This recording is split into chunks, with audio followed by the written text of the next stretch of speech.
Good morning, everyone.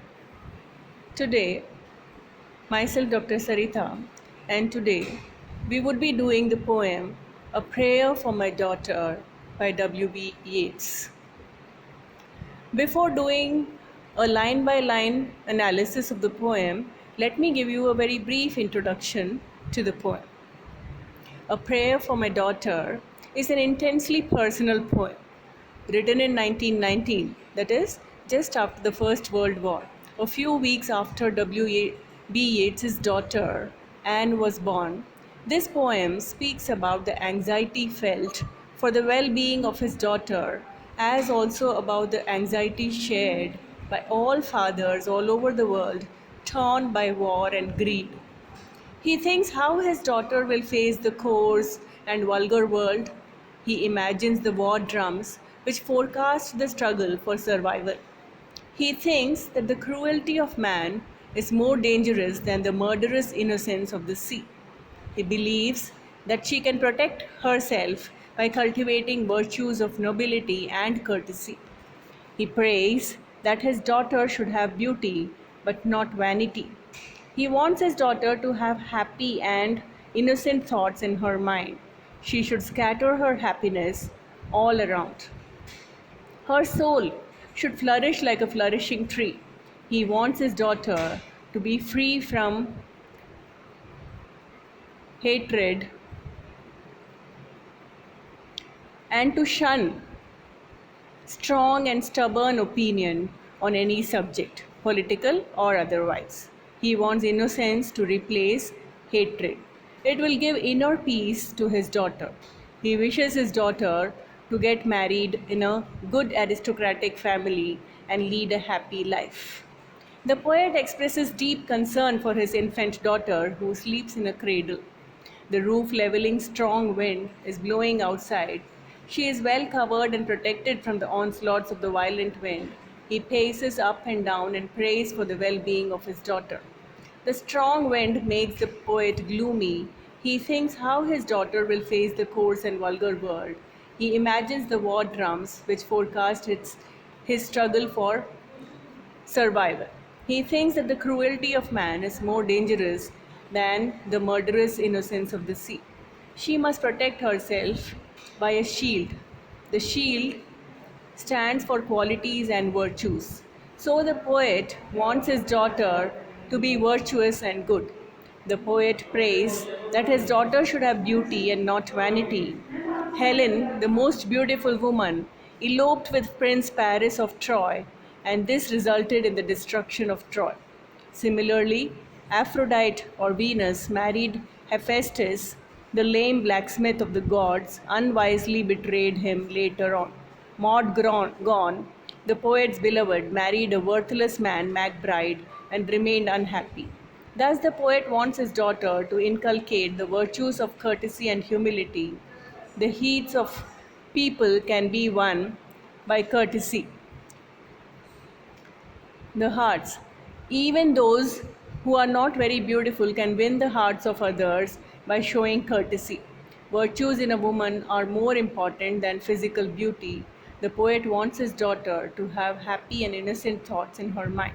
She should scatter her happiness all around. Her soul should flourish like a flourishing tree, which gives comfort to all.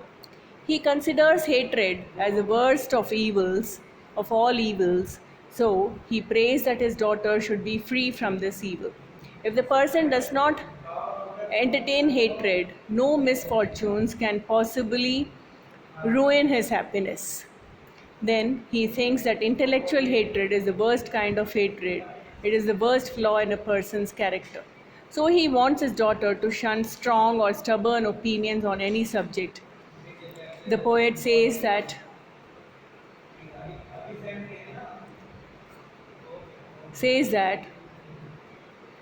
his daughter should be married in a good aristocratic family which observes traditional manners and courtesies. His love for traditional aristocratic values is reflected in the poem. He wants his daughter to follow the traditional norms and values.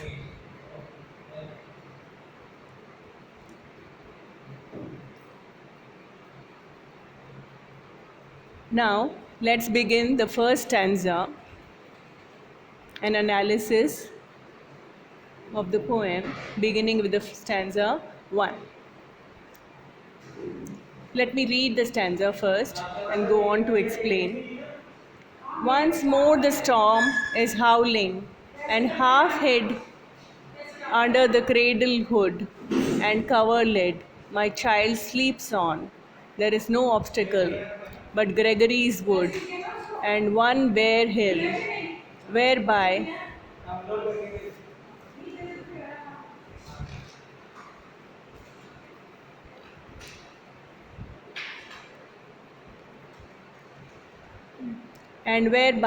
the haystack and roof leveling wind, bred on the Atlantic, can be stayed. And for an hour I have walked and prayed because of the great gloom that is in my mind.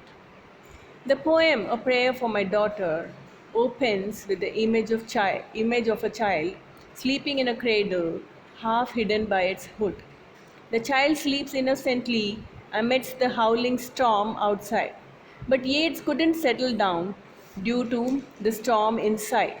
The storm howling symbolizes destruction, mentioned by the poet in the second coming. The wind bred in the Atlantic Ocean has no obstacles except the estate of Lady Gregory, referring to the poet's patroness, and a bare hill.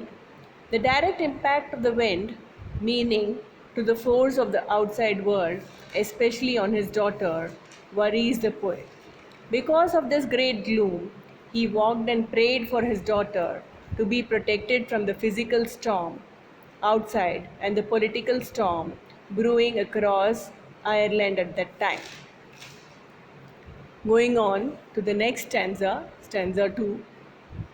I have walked and prayed for this young child an hour, and heard the sea wind scream upon the tower and under the arches of the bridge, and scream in the elms above the flooded stream, imagining in excited reverie that the future years had come, dancing to a frenzied drum out of the murderous innocence of the sea.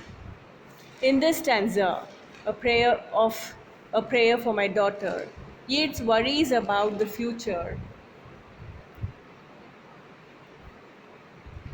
He hears the sea screaming upon the tower, under the bridge, and elms are trees, above the flooded stream. The onomatopoeia, words scream and the flooded stream, symbolize the poet's overwhelming anxiety for his daughter. Also, it refers to the great flood in the Bible. Due to this haunting fear, he imagines the future coming out of the sea,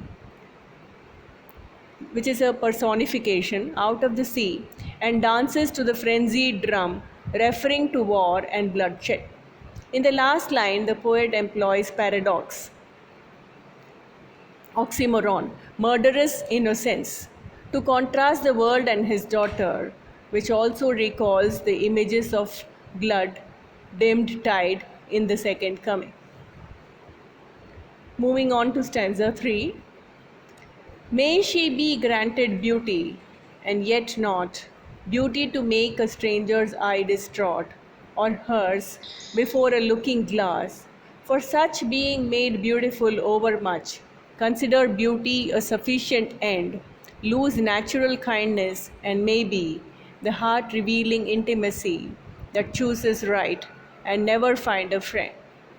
In the third stanza of A Prayer for My Daughter, Yeats prays for his daughter to be gifted with beauty. At the same time, he doesn't want her beauty to distort or make her dependent on her beauty for everything.